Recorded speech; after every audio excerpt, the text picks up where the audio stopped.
Hello, I'm Vanessa Vollum, President of CPI, a marketing operations consultancy and former agency principal.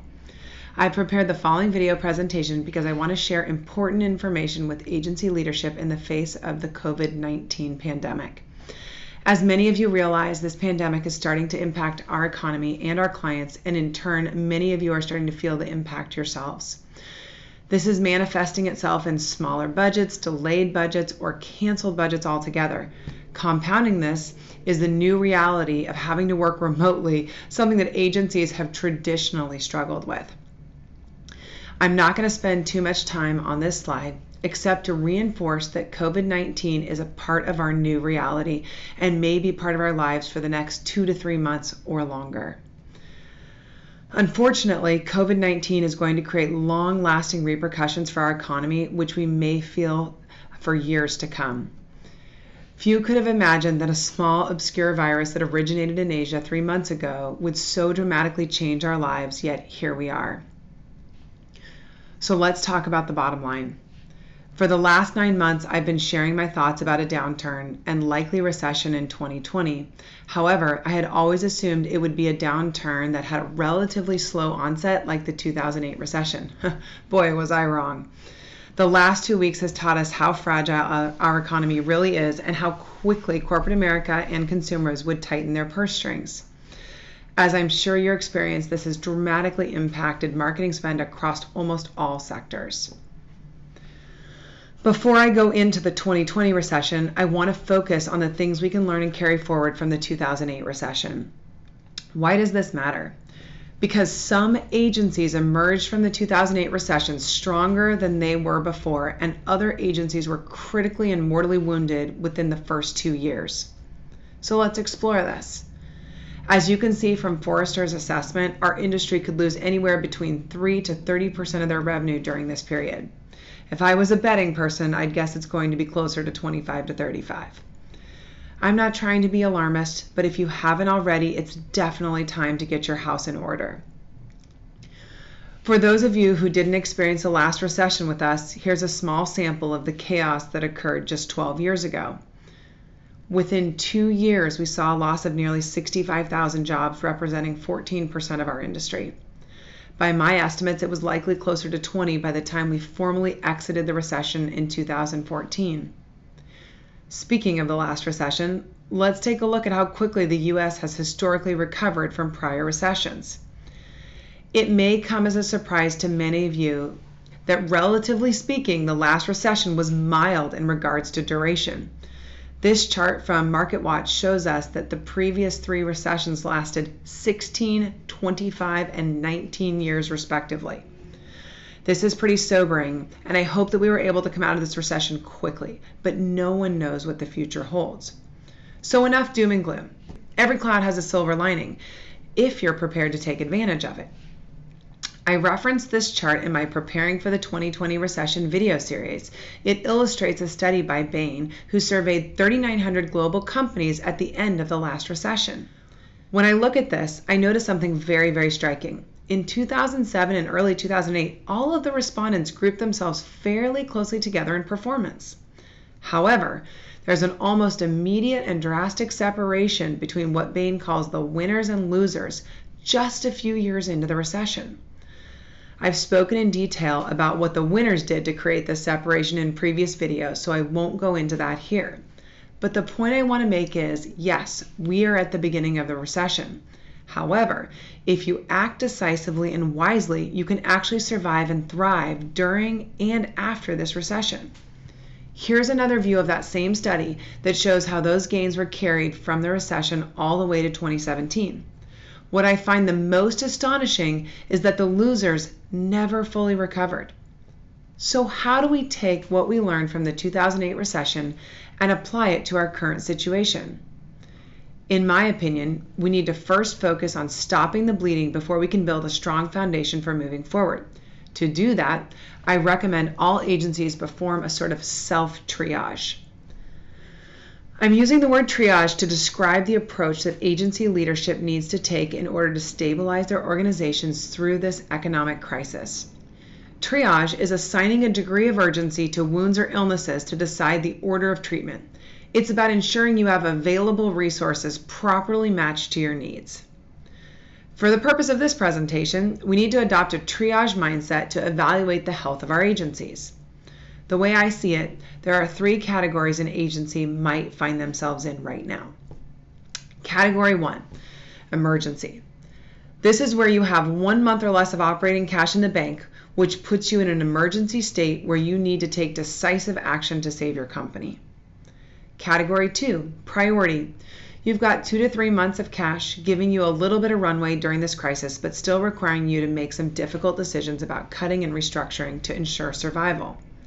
Category 3, non-urgent. You've got 4 to 6 months of cash, which gives you quite a bit of runway to weather the storm, but you've got to capitalize on the opportunity to set yourself up to thrive versus simply survive through this crisis. Once you have determined where you fall on the spectrum, you need to take appropriate actions for your particular category. And keep in mind, depending on the duration of COVID-19 and its impact on the economy, you could quickly find yourself tumbling from non-urgent to priority to emergency, so you must be prepared for any of these situations. In the following slides, I'll focus on the most urgent scenario, which is agencies with 1 month or less of cash in the bank. Then, in subsequent videos, I'll focus on the other 2 categories, since those agencies have a little more runway. Unfortunately, some agencies have been running their businesses like a game of musical chairs, and now they're in a position where the music just stopped.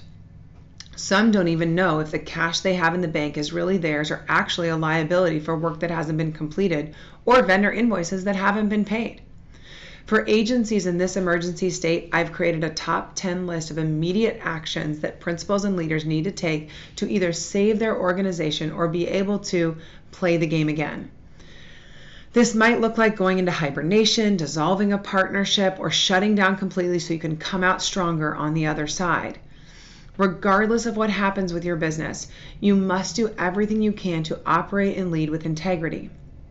As someone very smart once told me, if you operate to the very end with integrity, you will be able to play the game again, even if it will look much different. Whatever happens with your agency, you must plan for your financial exit or restructure in order to keep your integrity. So let's jump right in to our top 10 immediate action plan. First and foremost, you must identify and implement immediate OpEx cuts. Anything you don't need to hibernate your business must be cut.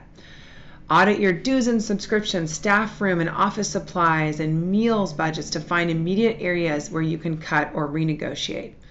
Since you're likely working remotely, I would imagine many of these areas can be cut. But obviously, don't cut things that will help your teams work remotely.